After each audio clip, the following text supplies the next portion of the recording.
We actually demonstrate this on our supervision program, oddly enough, using coat hangers and dowsing and whatever, when people move to and from each other and what happens with the rods.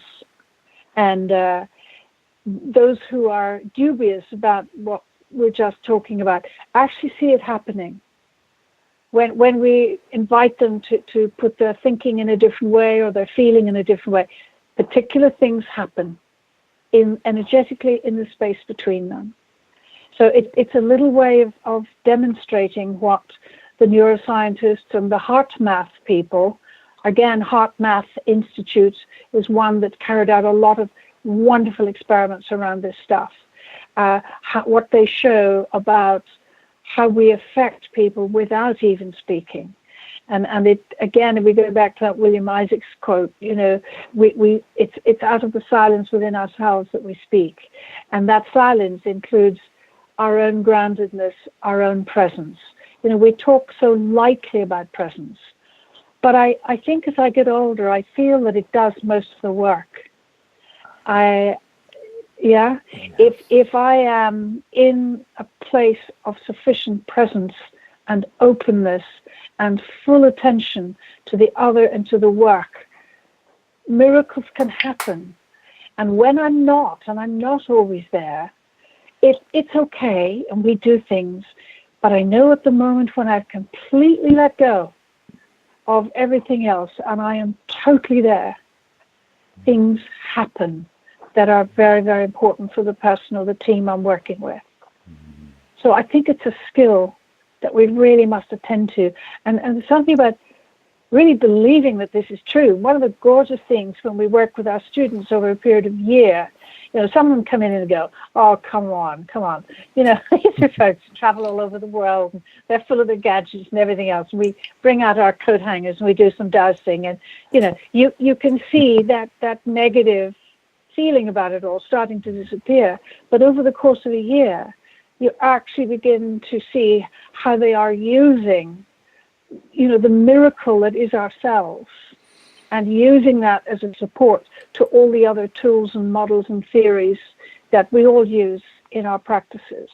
But for me, unashamedly, this is the core one. This is the big one. Yeah. Yes, wow.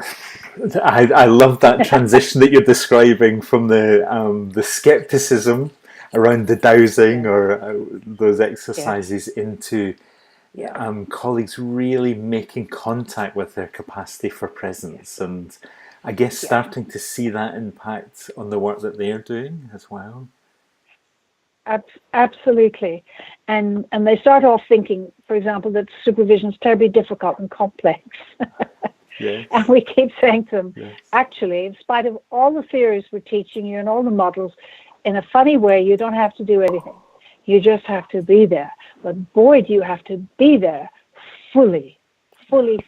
Yeah. And so, for any of us working as practitioners, this is just so important. And you see, in terms of dialogue, where the words come from, we can all be superficial with our words.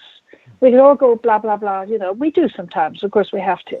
But in our work as therapists and coaches and supervisors, we owe it to ourselves. We owe it to the people we're working with to have the practices that support our intention to be there fully. And out of that, words come. I just see this so much, and I see it in the people I'm working with as much as, experience it for myself. You know how it is. I'm sure many of us who are listening have that experience of thinking, God, where did that come from? Yes. Why did I say that? And it's because we have been so deeply attending, so open, so heartful, that we have allowed words to arise that are beyond the neocortex. It's not me or you, a therapist or practitioner, thinking, oh, I should really say this now, which of course we do at some levels.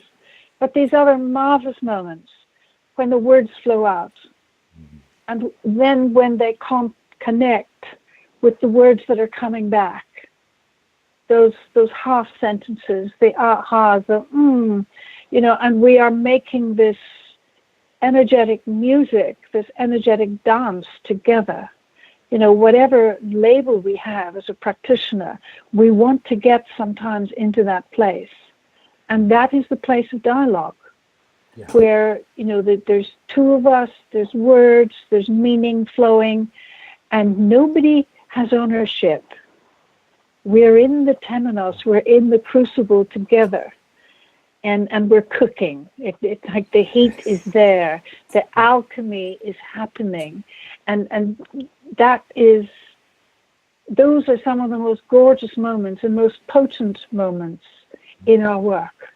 And I really encourage everybody and myself, because it's a daily practice, to encourage our to get into our practices, to really underline our intention, to be there, to build that muscle.